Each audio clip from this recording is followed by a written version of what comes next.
Labas vakaras. Labas vakaras. Susirinkome pristatyti kardinolo Sigito Tamkevičiaus knygą Altoriaus šviesoje.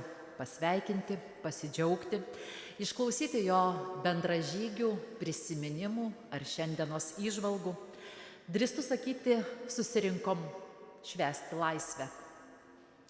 Ir tikrai per tiek metų, kiek moderuoju ar vedu renginius, pirmą kartą startuoju jau rydama ašaras, labai jautriai, tikrai apsiverkiau klausydama, labai jautriai šiandien mūsų šventę pradėjo Kauno valstybinio muzikinio teatro solistė Rita Preikšaitė, o akomponavo Beata Vengraitė. Ačiū Jums dar kartą už tokią jautrią pradžią. Pirmasis žodį sutiko tartis, sakyčiau, šeimininkas, Kauno arkivyskupas, metropolitas Kęstutis Kėvalas. Kaip Jums patogiau, ar čia, ar ten?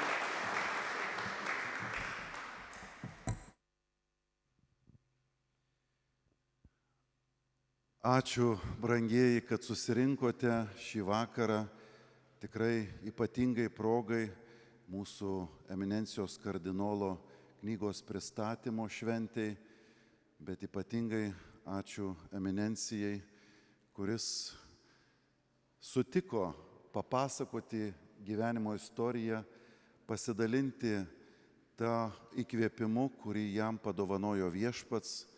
Tai pirmiausia tas pašaukimas gyventi Kristaus mokinio gyvenimą, tada ištikimybė Kristui per labai sunkių laikų išbandymą ir tada laisvės rytas, kuris buvo padovanotas ir mūsų tėvyniai, bet per eminencijos Sigito ganytojišką tarnystę, taip pat ir bažnyčiai, jog jisai iš pat pradžių nuo 91-ųjų jau čia buvo ganytojas Kauno arkivyskupijoje ir palieka mums labai gražų pavyzdį, įkvėpimą, kaip reikia su entuziazmu gyventi, aš taip sakyčiau. Su tokiu pakilimu, nežiūrint kokios audros supa gyvenimą, laikytis Viešpaties rankos ir žiūrėti tos nuotaikos, kokią turėjo apaštalas Paulius. Jūra, audra, jis su keleiviais toje mūšoje staiga tarė: vyrai, drąsos mus išmes į kokią nors salą.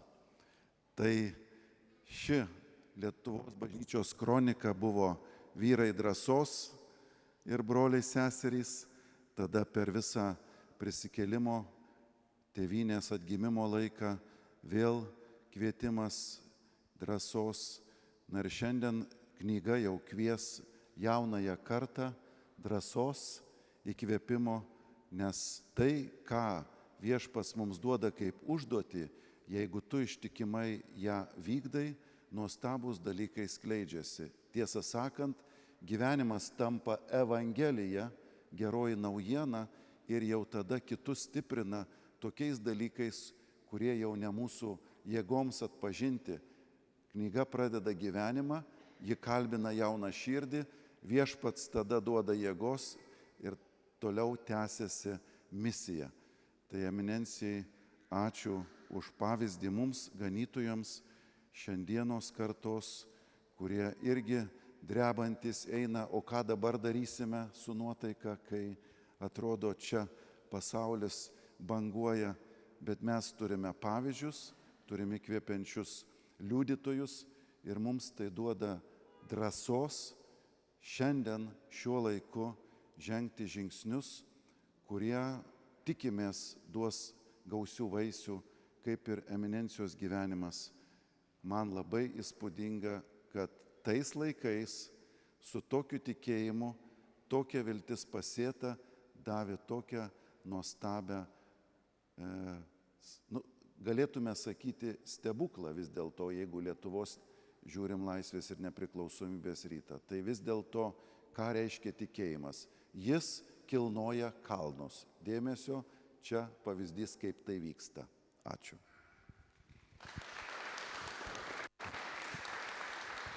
Ačiū Jums. Mikrofoną perduosim vyskupui Sauliui Bužauskui. Tai esu kardinolo kaimynas, ne tik šalia sėdžiu, bet ir taip pat gyvenam visai vienas kito. Ir tikrai esu liudininkas, kad kardinolas savo pavyzdžių labai drąsina būti pamaldžiais, punktualiais, atkakliais ir ištikimais. Ir štai knyga pavadinta Altoriaus šviesoje. Tai, sakyčiau, kardinolo istorijai, kardinolo biografijai apibūdinti, nes manau, kad pačiam kardinolui yra brangiausia tarnystė prie altoriaus. Ir, sakyčiau, turbūt iš viso gyvenimo brangiausia yra kunigystės dovana per visą gyvenimą. Ir, sakyčiau, tai yra ir mums kvietimas branginti šitą sakramentą, mums dvasininkams, bet taip pat ir pasauliečiams, kurie skaitysit, kurie vartysit šitą knygą, kurie prisiminsit ganytojo istoriją, kardinolo istoriją, kad ištikimybė Dievui, sakramentai yra mūsų gyvybės jėgų šaltinis, kad brangintume tai, ką Dievas duoda šitą dovaną ir iš jo semtumės jėgų šiems laikams mūsų pašaukimui. Nes kardinolo gyvenimas yra liudijimas, ką ištikimybė duoda. Duoda laimėjimą, duoda džiaugsmą, duoda bendrystę, daugelį dalykų, o ką kalbėti apie amžiną gyvenimą. Tai visiems kviečiu būti ištikimais Dievui ir visada branginti sakramentus, kaip juos brangina mūsų kardinolas.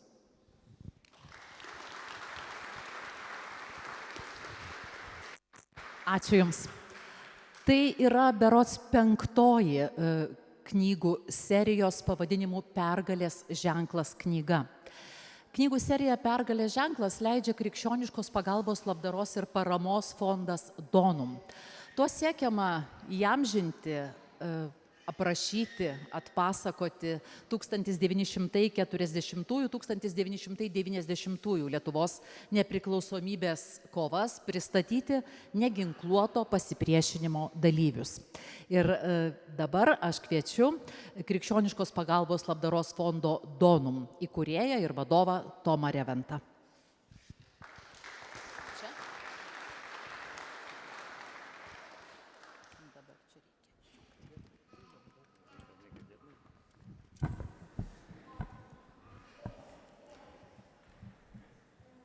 2023 metų vasarą išėjo pirmoji serijos Pergalės ženklas knyga Felicija Nijolė Sadūnaitė Skubėkime daryti gerą. Lygiai po 3 metų išleidome 5. knygą Sigitas Tamkevičius Altoriaus šviesoje. Kiekviena knyga yra ypatinga, nes kai kalbame apie autobiografiją, mes kalbame apie atmintį, kalbame apie tapatybę. Mes prisimename joje, kuo mes buvome ir kas mus padarė tokiais, kokie dabar esame. Tačiau 5. knyga yra išimtinė. Išimtinė todėl, kad tai yra pirmoji knyga apie kunigą. Pirmoji knyga apie kunigą, kuris yra Lietuvos katalikų bažnyčios kronikos steigėjas ir redaktorius.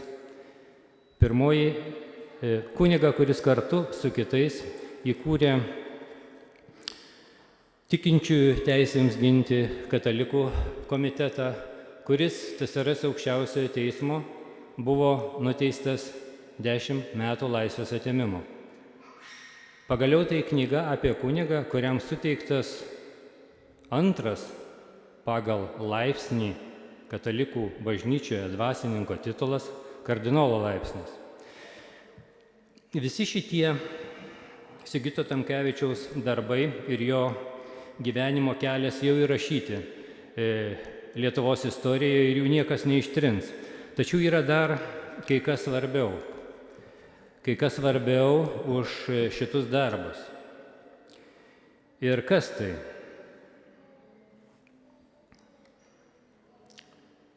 Teks truputį paieškoti. Aidė.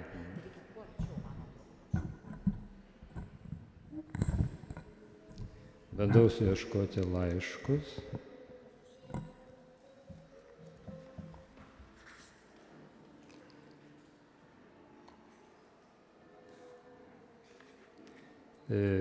Matau, reiks eiti į turinį.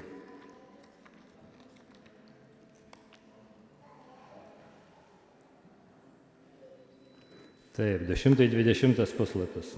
Nu jo.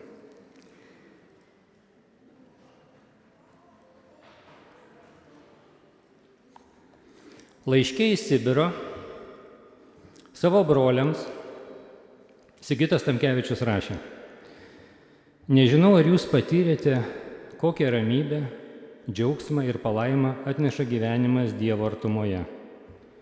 Kai keli ir guliesi, kai dirbi ilsiesi, kai esi sveikas ir ligos prispaustas ir visada žinai, kad su tavimi yra dangiškasis tėvas, kad jis tave myli, kad be jo žinios net plaukas nuo galvos nenukrenta. Buvo laikas, galėjau prie altoriaus pas Viešpatį užtarti gyvų ir mirusiųjų reikalus, sakyti pamokslus, teikti sakramentus, o dabar pagrindinis mano užsiėmimas – paprasčiausias fizinis darbas. Ar tai tragedija? Visai ne. Žmogaus gyvenime yra tik viena tragedija – Dievo neturėti arba nuo jo atsiskirti per nuodėmę. Štai kas yra baisu. Tai kas tai? Tai gyvenimas Dievo artumoje ir visiškas atsidavimas jam. Nors šitas knygos pristatymas nėra mūsų fondo organizuotas, tačiau norėjau pasinaudoti progą ir padėkoti knygos rėmėjams. Pirmiausiai tai Kauno arkivyskupijai ir arkivyskupui Kęstučiui Kėvalui. Norėjau padėkoti Lietuvos katalikų religiniai šalpai, URB Kauno Šilas bei jos ilgamečiui vadovai, dabartiniam valdybos pirmininkui Gediminui Žukui. Jų dėka mums pavyko išleisti knygą 3000 egzempliorių tiražu ir jau 1200 padovanota visom Lietuvos viešosiom bibliotekom ir 800 bendrojo ugdymo mokyklom, tai yra bendrojo ugdymo įstaigom, tai yra visoms mokykloms. Užbaigti savo šitą kalbą norėjau eilutę iš Evangelijos. Tas, kas vykdo tiesą, eina į šviesą. Tiesa ir atminimas yra tiesos veikimo būdai.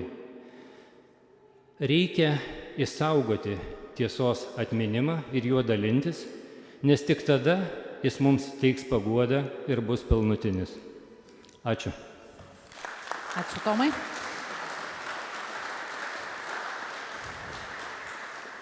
Su mumis šį vakarą yra ir knygos sudarytoja, redaktorė Regina Statkuvienė.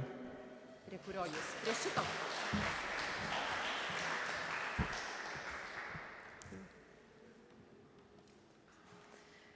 Jūsų eminencija kardinolė Sigitai Tamkevičiau, Jūsų ekscelencijos vyskupė Kęstuti Kėvalai, Sauliau Bužauskai, brangus susirinkusieji. Savo kalbą norėčiau pradėti nuo vieno labai ryškaus vaikystės prisiminimo. Dar visai maža guliu lovoje kaime pas močiutę ir girdžiu Vatikano Laisvės radijo laidų transliacijas. Nelabai ką suprantu, tik žinau, kad gyvename priespaudos, nelaisvės ir neteisybės laikų pasaulyje, iš kurio bandoma išstumti Dievą. Ir močiutė mane seka pasakų, bet daug kalba apie karą, tremtis, Turgaus aikštėje išniekintus partizanų kūnus, sudegintus namus ir žmones. Dar pasakoja apie drąsius tikinčiuosius ir kunigus. Ir ji mini tas pačias pavardės, kaip ir Radijas – Sadūnaitė, Tamkevičius, Sladkevičius. Ir kartu man rodo Dievo sukurto pasaulio grožį. Kasdien vis kitokį saulėlydį, gėlė žiete triūsiančią bitelę ar skubančią skruzdėlę. Tą pasaulį, kuriame atsispindi Dievo sukurta tvarka, patikėta žmogui. Ir tuomet, kai Tomas Reventas man pasiūlė Fondo Donum vadovės rašyti biografinę Sigito Tamkevičiaus knygą, pajutau ir didelę atsakomybę, ir didelį džiaugsmą. Tačiau darbo ėmiausi tik gavusi kardinolo pritarimą ir palaiminimą. Ir žinoma, užduotis nebuvo lengva, Nes kaip į vieną tokią gana trumpą knygą sutalpinti biografiją žmogaus, kurio patirties, išgyvenimų, darbų užtektų iš tikrųjų kelių žmonių gyvenimams. Ir todėl, rengdama šį leidinį, pirmiausia, nutariau paminėti žinoma svarbiausius kardinolo biografijos faktus, bet didžiausią dėmesį norėjau skirti jo asmenybei. Tai yra, kaip brendo jo kunigiškas pašaukimas, kokie žmonės darė didžiausią įtaką ir kaip sovietinėje melo ir sekimo sistemoje vis dėlto pavyko išlaikyti, suburti tą ištikimų bendražygių ratą, kurie jo neišdavė. Ir žinoma, tai, kas teikė ir vilties, ir stiprybės, kai nepriklausomybė, tokia buvo turbūt neįsivaizduojamas dalykas. Ir kardinolo daug klausinėjau apie tai, kaip vykdavo verbavimai, tardymai, kaip buvo bandomi palaužti disidentai. Ir nemažai dėmesio skyriau tokiom detalėm, kaip tarnybos sovietinėje kariuomenėje, tardymai, kalinimo lageryje aprašymai.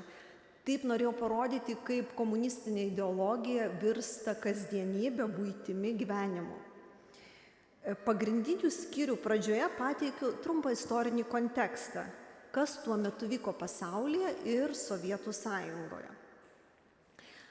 Buvo labai svarbu man kiekvieną skyrių pradėti citata iš Šventojo rašto, kuri mano akimis geriausiai atliepia būtent tame skyriuje aprašytas kardinolo gyvenimiškas patirtis patikėtas gerajam Dievui. Labai norėjau, kad knyga būtų įdomi ir suprantama jaunai kartai ir turiu, sakyčiau, drąsią viltį, kad ji anksčiau ir vėliau bus išversta į kitas kalbas. Nes esu tikra, kad Lietuvos katalikų bažnyčios kronika ir jos leidėjai yra labai svarbi visuotinės katalikų bažnyčios istorijos dalis. Turbūt daugeliui knygos pavadinimas kelia šiokias tokias asociacijas su Vinco Mykolaičio Putino altorių šešėlį. Ir tai neatsitiktinumas, tam yra dvi priežastis. Tai pirmoji, ją sužinosite skaitydami knygą, kad pagal pirmąjį Sigito Tamkevičiaus sumanymą Lietuvos katalikų bažnyčios kronika turėjo vadintis visai kitaip – Vivos Voko, gyvuosius šaukiu, kaip nuoroda į Vinco Mykolaičio Putino eilėraštį Vivos Plango Mortus Voko, gyvuosius apraudu, mirusius šaukiu, apie sovietinę okupaciją tas eilėraštis. O kita priežastis, iš tikrųjų, apie kurią užsiminė ir Tomas, parašiusi knygą supratau, kad jame labai ryškus vienas vienintelis leitmotyvas. Tai šventų mišių aukojimas, šventų mišių šviesa. Visur. Parapijos bažnyčioje, KGB kalėjime, lageryje, tremtyje. Ir tai buvo šviesa bei viltis. Visais laikais, bet kokiomis aplinkybėmis, būtent altoriaus šviesa. Ir rašydama knygą tokį padariau savo atradimą, kad supratau, kad didžių žmonių savybės yra nuolankumas ir drąsa. Ir kad vaisingas yra tas darbas, tik tas darbas, kuris atliekamas didesniai Dievo garbei. Ir šiandien visi esame liudininkai, kad kardinolas Sigito Tamkevičiaus mamos Anelės viltis užsipildė, kai po krikšto ji meldėsi. Jeigu šitas silpnas vaikelis liks gyvas, labai norėčiau, kad būtų geras kunigas. Baigdama noriu padėkoti Dievui už galimybę prisiliesti prie nuostabaus žmogaus labai prasmingo gyvenimo. Knygos rašymas tikrai man buvo toksai didelės malonės laikas. Esu dėkinga kardinolui Tamkevičiui už tas tikrai ilgas valandas, kuris jis skyrė kantriai pasakodamas apie savo gyvenimą, rodydamas nuotraukas, laiškus, už gerumą, atvirumą ir nuoširdumą, kurį patyriau visą tą laiką. Dėkoju visiems, kurie suprato šio darbo svarbą. Dabartinis popiežiaus namų prefektas, buvęs apaštališkasis nuncijus Lietuvoje Petar Raič, parašė įžangą, kurioje labai gražiai ir aiškiai pabrėžė, kodėl Lietuvos katalikų bažnyčios kroniką privalo perskaityti kiekvienas lietuvis, nesvarbu ar jis tikintis ar ne, ir kiekvienas katalikas pasaulyje, nesvarbu kokia jo tautybė. Dėkoju vyskupui Jonui Kauneckui už parašytą įžangą, fotografams Erlendui Bartuliui bei Algirdui Kairiui, kunigui Robertui Grygui, kurie leido neatlygintinai naudoti savo archyvo nuotraukomis. Taip pat Daliai Labukienei ir jos šeimai už archyvinę medžiagą bei nuotraukas. Ir žinoma, savo šeimai ir vaikams, vyrui ir vaikams, kurie buvo pirmieji knygos skaitytojai, kritikai, vertintojai ir didžioji palaikymo komanda. Tai ačiū visiems ir tebūnie ši knyga dar vienas gal nedidelis darbas, bet didesnė Dievo garbei. Ačiū.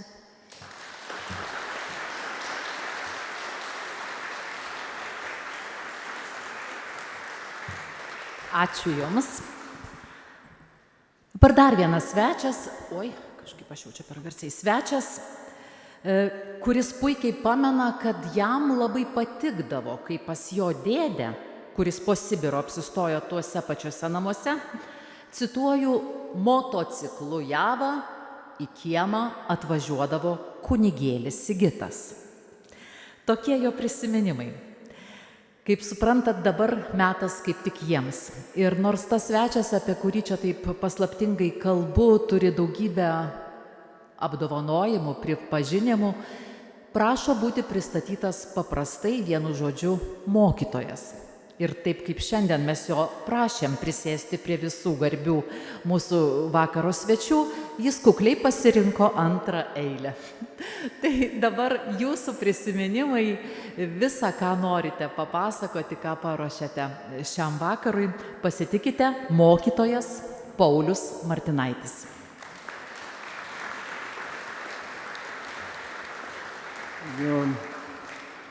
Jūsų eminencija, ekscelencijos, čia tokia garbinga publika visa. Net iš tikrųjų, mano žvilgsnis kaip mokytojo, nors kardinolas, teisingiau pasakius, kunigas Sigitas kažkur buvo labai netoli visą laiką nuo mano gyvenimo. Ir pirmas įspūdis tai buvo ta Java. Įsivaizduoju, tais laikais, taigi ten tik tai, realiai su Javom važinėjo, žinot, tenai buvo motociklas, tai vadžinai, ir staigiai, reiškia, kunigas. Paskui ir daugiau jaunų ten kunigų, ypač po Baltarusijos, lietuvius tenai su motociklais važinėjo, aišku, paskui visi persito į Žigulius. Tai va, labai įdomus dar dalykas man kaip mokytojui, kad Sigitui Tamkevičiui į mokyklą reikėjo eiti 5-7 kilometrus, ar ne? Tai va, ir tai buvo mąstymo ir pašaukimo brandimo laikas, kaip jis pats pasakoja. Geltonų autobusiukų nebuvo, kiek pašaukimų geltonose autobusiukose subręsta. Tai va, nežinia. Tai va. Kitas dalykas tai yra autoritetai. Dabar švietime sumenkintas, kad autoritetas nieko neleiškia, čia reikia seminarus lankyti, ten kažkoks socialinis, emocinis intelektą reikia išugdyti, bet pavyzdys atseit autoriteto, mokytojo, ugdytojo, kažkaip jisai nevertinamas ir nustumiamas. Tai va, tai mums teko, aš ir dar žygėjus esu, turėti bendrus autoritetus. Tai vienas, tai va, užauginęs kunigas Sigitą, tai yra Krikštonių parapijos klebonas Jonas Reitelaitis, buvo nepaprastai išsilavinęs istorijos žmogus. Tai sovietiniais laikais tų šaltinių tai nedaug buvo.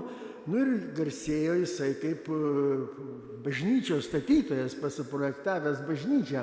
Tai va, paskui iš kardinolo girdėjau, kad jisai, supranti, jį su savo biblioteka ugdė, jis laikė mišias partizanam, tai va, pasirodo tokie autoritetai. Paskui vėl kitam Lietuvos krašte mes nedrąsiai važiuodami pas Baltarusijos lietuvius rekomendavome užsukti ten į Ceikinius pas Karolį Garucką, tai va tenai jezuitą. Ką tu, mes nedrąsiai pasibeldėm tenai, tai atrodo, kad pas seną žygeivį atvažiavo, jisai viską mums papasakoja, kur važiuoti, kaip važiuoti tenai. Tai va, atrodo, kad jam tik uždėk kuprinę ir paimki žygį. Tai va, aš jau nekalbu apie tokį, solidų, visuomet prisiminsiu išpažintis pas tėvą Danilą Bijūtiškyje. Tai va, tokie autoritetai ugdė tai mūsų kardinolą. Apie kroniką labai daug šnekama ir pelnytai šnekama, dažniausiai akcentuojama, kad tai buvo tiesos žodis, tiesos ginklas ir šitai melo imperijai kompromituoti, kuri buvo. Tai va. Bet yra dar vienas toksai šiek tiek į antrą planą nuplaukęs dalykas. Kronika žadino drąsą ir Lietuvoje. Jūs įsivaizduokite, pasišaukė ten mokinukę direktoriaus kabinete, oblioja tamsybininkė, tu susidėjai ten su jais, tu ten charakteristiką prastą gausi, niekur neįstosi, žinai. Ir vakare ateina Vatikano radijas, iškel kalba apie tai. O viršūnė buvo, tai Baltarusijos lietuvis mes lankydavom, vienai moteriškutei davė arus, tai sotkas, kaip jie vadina, buvusių kapinių vietų. Dar prisimena, kad tai čia proseneliai laidojami. Jie liepė bulvės sodinti toj vietoj. Moteriškė verkia, bulvių tai reikia, bet kapinės nearsi tenai. Tai va. Ir vakare girdi, kad apie šitą istoriją pasakoja Vatikano radijas. Sako, Dievas viską mato. Tai va, tai šitaip tokie mano prisiminimai. Toliau, reiškia, jeigu taip apibendrinant, tai Sigito Tamkevičiaus esmė kaip asmenybės, tai yra artumas Kristui ir žmonėm. Tai yra tokia vienovė, kurią mes matėm ir kuris mum tai yra ir pavyzdys. Tai va, tenai. Ir jaunimą visą laiką jaunimas sukia, ten visuomet būdavo mums pavyzdys Kybartų jaunimas, dabar jau aišku jau seneliai, tai Kybartų jaunimas, tai va jau garbingo amžiaus, tai va visi, tai dar vienas jaunuolis sėdėvo, žinai. Šičia irgi, žinai, galima siaubo filmų statyti, Petrai, pagal tavo, žinai, gyvenimą, tai va, tenai, Vilniečių. Tai va, o baigti norėčiau, žinot, čia Santaka. Tiesa, dabar motociklą, tai kardinolas, nežinau, dviračių važinėjate, Eminencija, ar nevažinėjat, bet irgi prisiekęs dviratininkas buvo po Santaką vaikščiodamas, ten yra aukuras, tenai, ten jį atseit jau užkuria tą aukurą, tą aukurą užkuria toks mano jaunystės draugas, jisai, nėra gero žodžio apie bažnyčią pasakęs, ne tik tai apie bažnyčią ir prasideda lavina, kokia čia, žinai, prasta ta organizacija, kiek viso pikto padaręs. Einu aš tenai pro jį, kaip sakau, tau čia sekasi, eik, tai sako, Pauliau, čia nieko čia nėra, žmonės niekas nesupranta manęs, čia, žinai, dar užsimano šašlaikų išsikepti ant aukuro tenai, žinai, tik vienas kardinolas kaip žmogus mane pašnekina, tai va,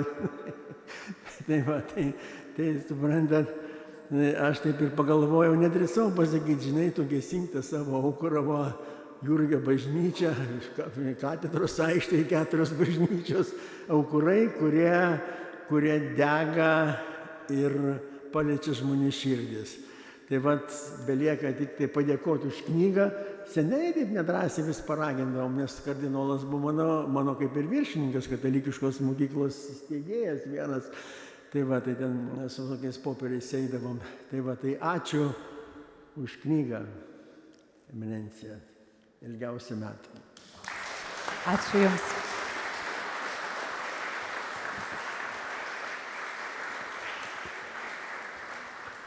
Seserį Genutę, taip švelniai ją vadina visi pažįstami, drąsiai galiu vadinti gerbiamo kardinolo bendraminte ar net bendražygę. Už antisovietinę veiklą ji buvo nuteista kalėti. Be abejo, okupantų valdžia tai padarė, bet net ir kalėjime ji buvo baudžiama, pavyzdžiui, už laiškų turinį. Ir dabar tegu kalba ji pati. Uoli Lietuvos katalikų bažnyčios kronikos bendradarbė, Vyčio kryžiaus ordino kavalierė, sesuo Genovaitė Navickaitė. Kaip jūs norit, gal ten norit?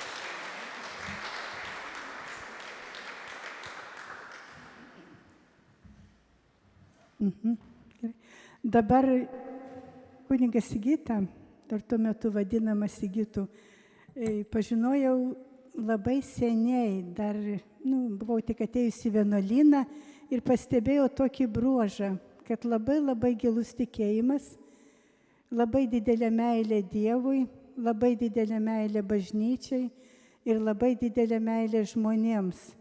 Ir labai drąsus. Ir man tie bruožai, kaip jaunam žmogui, įsirėžė į širdį, į atmintį ir galvoju, kokiam reikia būti tikinčiam žmogui. Drąsiam, giliai tikinčiam ir mylėti Dievą, bažnyčią ir žmonės. Ir pasitaikė tokia proga, kad reikėjo kažkam padėti spausdinti kroniką, o aš truputį ten, bandžiau spausdinti, gal nelabai teisingai, bet galvoju, ne, aš išmoksiu labai gerai spausdinti ir spausdinsiu, nes tai yra labai svarbu. Tai teko mano šeimai nukentėti nuo sovietų tos valdžios, tai galvoju, aš vis tiek kovosiu iki paskutinio kraujo lašo. Tada taip galvojau ir įsijungiau į tą darbą, o dirbti reikėjo labai teisingai, tiksliai, laiku ir viską padaryti taip, kaip kunigas Sigitas tuo metu sakydavo, paaiškindavo ir kur reikėdavo nuvežti, ten į Maskvą, paplatinti Lietuvoje, duoti adresai, vienu žodžiu. Ir visą mes su amžinatilsį Onutė Vitkauskaitė, va taip ir dalindavomės tuo darbu. Ir tekdavo vežti į Maskvą, ten nurodyti adresai, tai dažniausiai važiuodavom su Onute. Ir paskui ten palikdavom, grįždavom laimingos į Lietuvą, į Vilnių, į Kauną. Tai va, ir man iš tų darbų tai liko va toks ryžtas, nepalūžti, likti ištikimam savo darbui, tikėjimui ir aš taip tęsiau tą darbą, kol vieną dieną mane pačiupo ir tada jau pakliuvau į tokią įstaigą, kur tais pačiais koridoriais, kur vaikščiojo kardinolas ir aš ten vaikščiojau. Ir dar juokingiausia man tokie prisiminimai, kai dabar galvoju iš praeities, kaip jie pyko ant manęs, kaip jie tiesiog, nežinau, atrodo sudraskytų. Ten aš vieno tardyto atsisakiau, tai mane princesė pavadino, paskui kaip kviečia tardyti ir sako, žinai ką, čia viską tave išmokino Tamkevičius.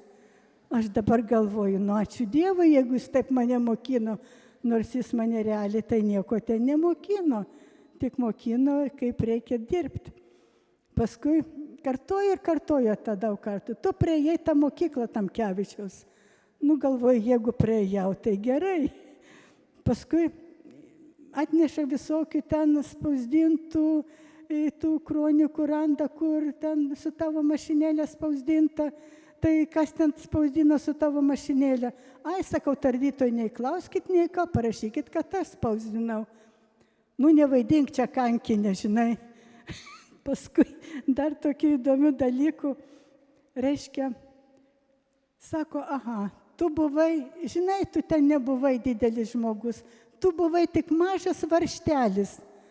Atveda mane į kamerą ir dabar galvoju, buvau mažas varžtelis, bet galvoju, jeigu to varžtelio nebus, tai nepadarysi nei stalo, nei kėdės, nes reikia ir mažų varžtelių. Ir galvoju, Dieve, duok daug tų mažų varžtelių, kad tas darbas tęstųsi. Tai va, tai tuos dalykus jie man dažnai kartodavo ir kažkaip būdavo gera, kad jie, tiesiog nežinau, ko mane skaitė, bet kažkaip tai pasitikė Dievu ir pavedė savo gyvenimą, savo likimą ir tos visus tardymus ir tos visus kalėjimus ir Dievo rankas ir žinai, bus taip, kaip Dievas nori. Ir teko labai ramiai tą viską išbūti, iškentėti ir dar prisimenu, kai buvo teismas, aukščiausias teismas buvo, aš kažkaip neleido man pasižiūrėti atgal, pastebėjau, kad daug žmonių ir kunigas Sigitas stovi. O, galvoju, kaip gerai, atvažiavo visi. Tai va, tai žinot, buvo, tai paskui po teismo nuvežė į Panevėžį ir mes su Onute galvojom, kodėl mus nuvežė į Panevėžį. Aš dar buvau gana jauna ir galvoju tikriausiai perauklėjimui. Nors iš tikrųjų tada labai visokios atestacijos, laiškų tikrinimai, stebėjimai. Ir tiesiog, tokia smulkmena buvo birželio mėnuo, Jėzaus širdies mėnuo ir kažkaip rašiau Onutė šitą į Sadūnaitę Nijolė laišką ir parašiau tokį sakinį. Sakau, Nijolė, reikia mylėti tuos, kurie mus myli ir tuos, kurie mus tengiasi kankinti. Kad jie užpyko, žinokit, buvo paskirtas pasimatymas, tai mane ten nuvedė tokią salę, ten pilna žmonių, ir mane nubaudė, nuėmė tą pasimatymą, bet aš visai nepergyvenau, galvoju, išgyvensiu, bet to pasimatymą su artimaisiais. Ir dar tuo metu mirė mano sesuo, nors žmogžudės išleisdavo į laidotuvės artimųjų, ar ten miršta tėvai, ar artimieji, bet jie mane neišleido ir dar pasityčiojo. Tai galvoju, gerai, mano sesutė bus palaidota ir be manęs ir aš visiškai nepergyvenau. Bet ten kalėjime daugiau apie mūsų eminenciją nieko neminėjo. Tik tai, ten kalinės vis sakydavo, kad tu, reiškia, sėdi už tai, kad tu tiki. Jeigu tu atsisakytum tikėjimo, tai tave toj pat paleistų. Aišku, ten kviesdavo mane, žinokit, už tos laiškus.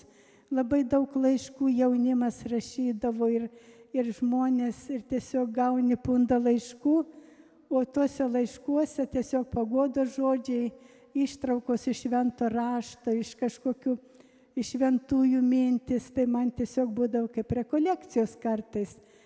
Tai tie dalykai tiesiog stiprindavo ir supratau, kad reiškia, man įkvėpimas nuo to jauno kunigo kažkaip tai visą gyvenimą liko ir dabar aš džiaugiuosi ir dėkoju eminencija už jūsų gyvenimą, už jūsų tą kroniką, kur mes ten biski, jūs daug dirbot, aš ten labai nedaug, bet galvoju, tie dalykai mus atvedė į laisvę, nes Lietuva pati pirmoji išėjo iš Tarybų sąjungos to sovietų. Tai galvoju tikrai, jūsų eminencija, tos pastangos, ta auka, tiesiog, kaip žygdarbis, kur žmonės vis tiek džiaugiasi tą laisvę, nėra to sovietų priespaudos. Tai dėl to labai labai ačiū jums.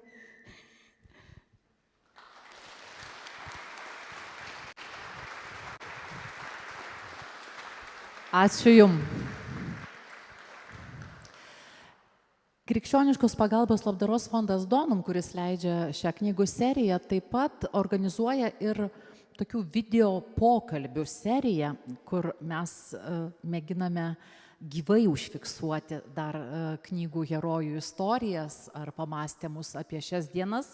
Ir visai neseniai man teko garbė ir džiaugsmas čia Kaune kalbinti ir šio vakaro herojų, kardinolą Sigitą Tamkevičių. To pokalbio metu, jūs pats turbūt nesuskaičiavot, bet kadangi aš jau turėjau džiaugsmo, drąsiai sakysiu, pamilti Petrą Plumpą per tą mūsų pažintį, kol bendravom, aš skaičiavau, kiek kartų jūs paminėjote būtent Petrą Plumpą. Daugybę. Daugiausiai už bet kokį kitą žmogų viso mūsų pokalbio metu. O šiandien Petras Plumpa, ar vakar, kada čia mūdu kalbėjom telefonu, pareiškė, kad nereikia čia jo šitoj salėje iš viso. Čia viskas gali ir be jo apsieiti. Tai negali, mylimas mūsų Petrai. Jūs mums labai reikalingas. Ir dabar aš labai kviečiu jūs taip pat pasidalinti savo, kuo norit, tuo pasidalinkit. Visada labai įdomu jūsų klausyti. Leiskit pristatysiu. Pasipriešinimo sovietų okupaciniam režimui dalyvis, sovietmečių draustos pogrindinės spaudos leidėjas ir platintojas, aktyvus Lietuvos katalikų bažnyčios kronikos bendradarbis, Laisvės premijos laureatas Petras Plumpa. Gal norit sėdėdamas ar stovėti? Atsistot bandyti. Kaip norit, atsistot. Gerai.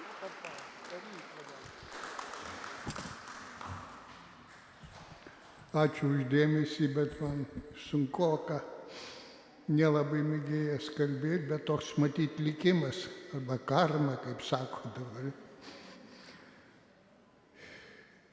Ką galiu apie knygą pirmiausia pasakyti? Aš ją šią savaitę gavau netyčia ir per vieną dienelę perskaičiau labai lengvai ir pagrindinis įspūdis būtent kalbos lengvumas, minčių lengvumas ir gerumas. Ta knyga taip lengva skaityti, kad pradėjus negali sustoti. Dabar kodėl taip yra? Tai nuo autorių širdies priklauso. Sąmoningumo, charakterio. 69 metais, grįžęs prieš kelis metus iš lagerių, 7 metus atidirbęs komunizmo statybos darbus, nusprendžiau Lietuvoje grįžęs nebestatyti komunizmo ir pereiti į pogrindinę veiklą.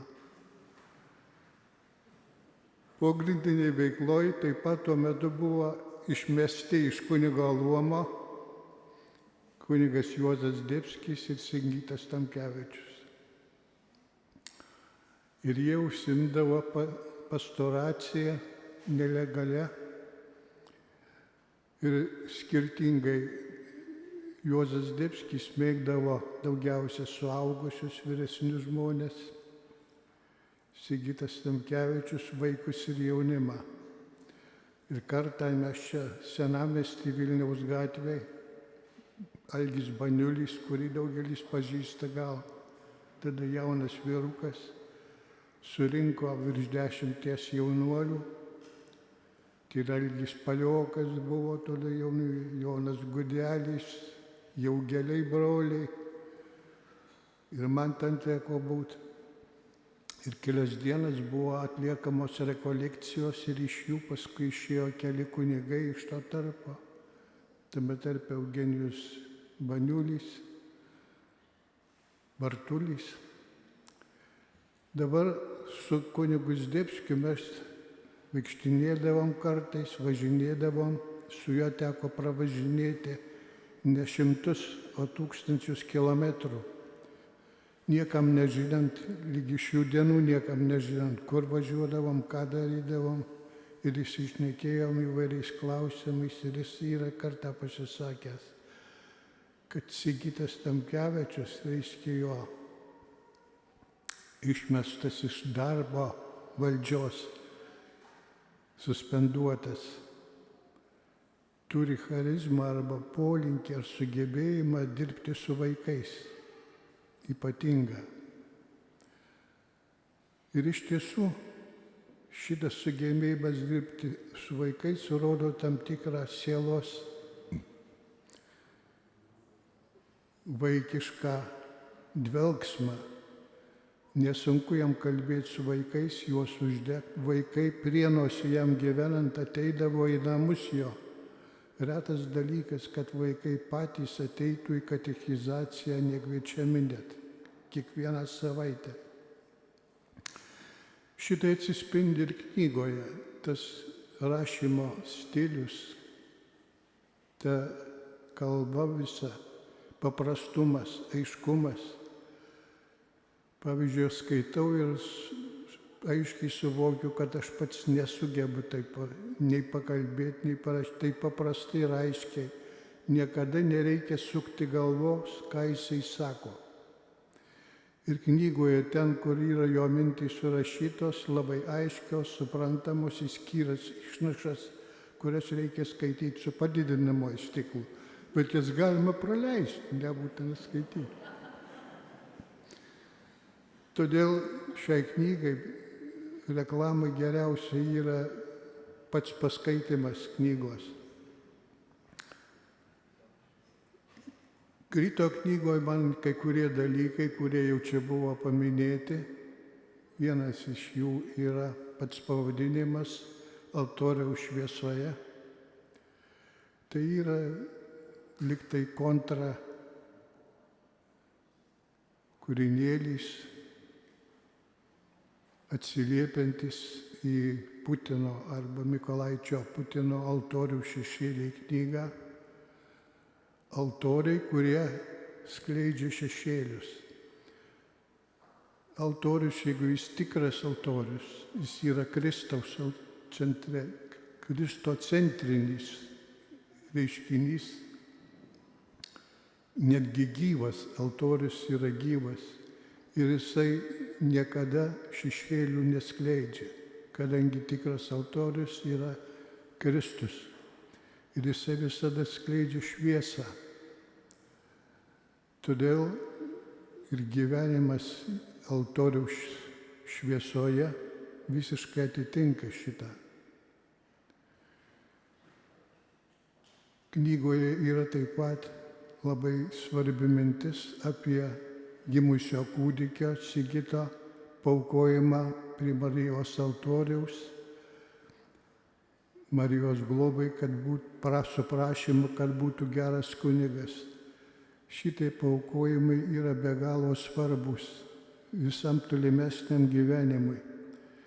Dar mano jaunystėje kunigas klebonas yra pasakęs, kad netgi vardai krikšto, jeigu jiems atiduodami vaikai paaukojami, įgyja to šventojo charakterio bruožų, dvasinių bruožų tam tikrų. Todėl turėtų krikščionys labai rimtai šituos sakramentaliais žiūrėti. Ir vienas ypatingas reiškinys knygoje įstrigo man, kas šitą altorių skleidžia, kokią šviesą, kokias savybės. 88 metų lapkričio 6 dieną sugrįžęs į Lietuvą, kunigas Sigitas Kybartų bažnyčioje meldėsi. Visiems atleidžiu, už visus meldžiuosi, visus myliu. Čia vaikiškos mylinčios sielos malda ir palinkėjimas. Linkiu ir toliau mums visiems panašią mintim gyventi. Ačiū.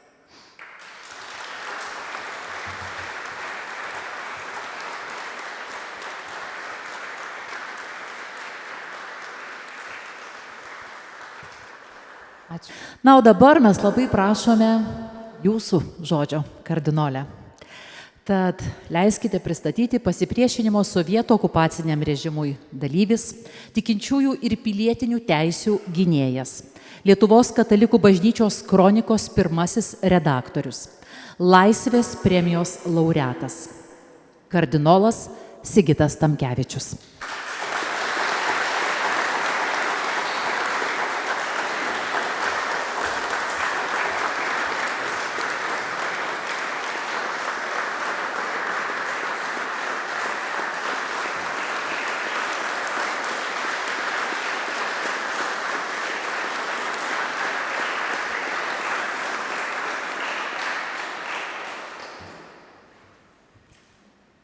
Tiek daug gerų žodžių per šią valandą išgirdau, tiek negirdėjau per visą gyvenimą.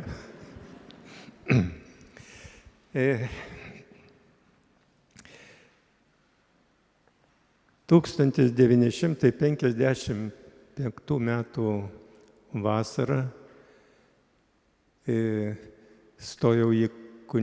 padaviau dokumentus į kunigų seminariją ir laukiau iškvietimo. Laukiau visą vasarą ir nesulaukdamas rugpjūčio, turbūt kokią 28 dieną, važiuoju į Kauną. Kunigų seminarijoje mane pasitinka vienas kunigas. Sako, ar tik nebūsi iš krikštonių? Sakau, iš krikštonių.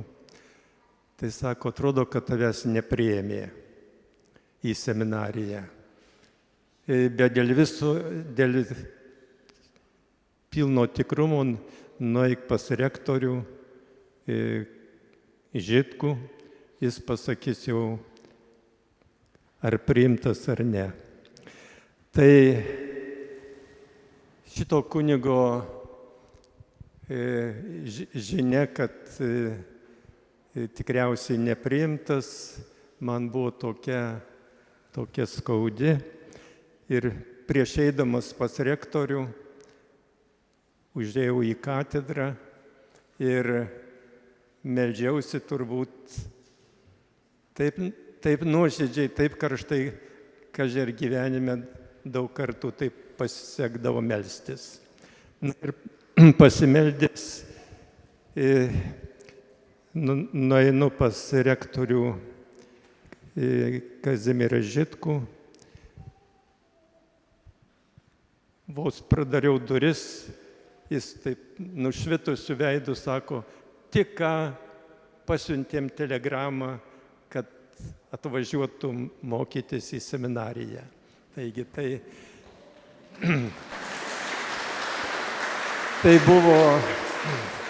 buvo didelis džiaugsmas už tai, kad jau eilę metų svajojau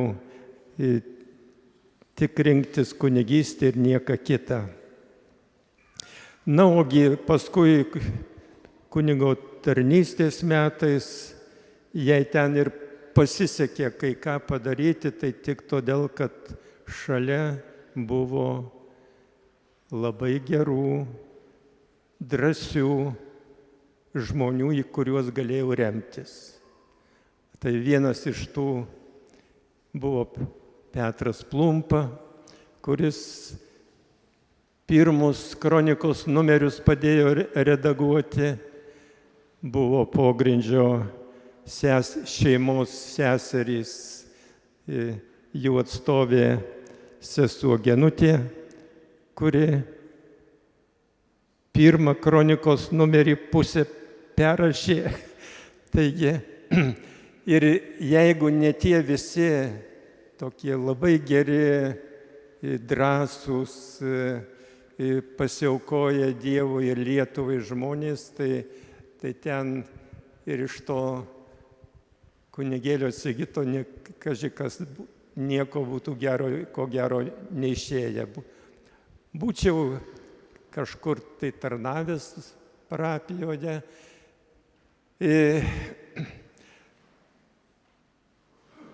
Viešpats moka tokius sunkius dalykus išvesti į naudą. Ir kai 68 metais man sovietinė valdžia uždraudė eiti kunigo pareigas ir reikėjo įsidarbinti į valdišką kokį nors darbą, tai sovietinė valdžia, nenorėdama, pastūmė į pogrindį. Tam pogrindį sutikau drąsius žmonės ir pasauliečius, ir seseris vienuolės. Taigi horizontas įsiplėtė ir manau, kad jeigu ne tas sovietinės valdžios nubaudimas, tai mano gyvenime daug ko nebūtų buvę. Kaži, ar būtų buvus ir kronika. Taigi, ačiū visiems, kurie dalyvavote knygos pristatyme, ypač labai dėkingas knygos redaktoriai ir ypač dėkingas už knygos pavadinimą. Jį pasiūlė ir man reikėjo tik tai pasakyti labai gerai. Taigi, už tai, kad iš tikrųjų mano visas gyvenimas nuo 6 metų buvo altoriaus artumoje. Pradžioj ministrantas, vos knygą užkeldavau ant altoriaus, taigi paskui paskui kunigo tarnystės metai. Tai dėkoju Dievui, kad anksti pažadino kunigo pašaukimą ir tas pašaukimas irgi buvo, ačiū reikia pasakyti, sovietiniai valdžiai. Kai aš buvau toks didelis vyras, mano parapijoje nuo NKVD slapstės salezietis kunigas Antanas Skeltys. Aš jam kai kada patarnaudavau mišioms, jis man duodavo vieną kitą knygutę paskaityti, taigi ir to pogrindį besislapsčiusio kunigo pavyzdys, jis prie mano pašaukimo labai daug prisidėjo, o parapijos klebonas kunigas Reitelaitis,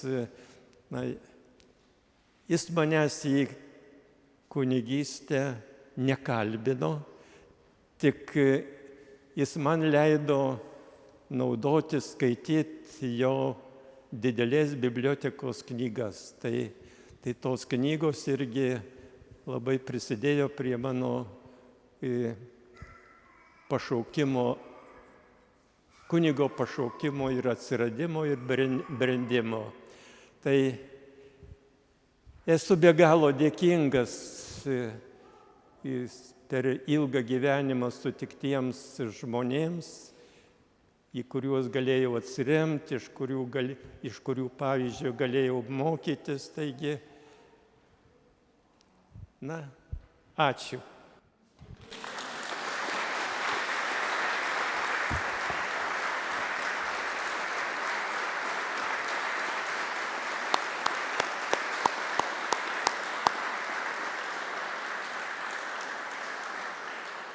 Ačiū Jums, ačiū visiems, kurie sutikote pasidalinti savo mintimis šį vakarą.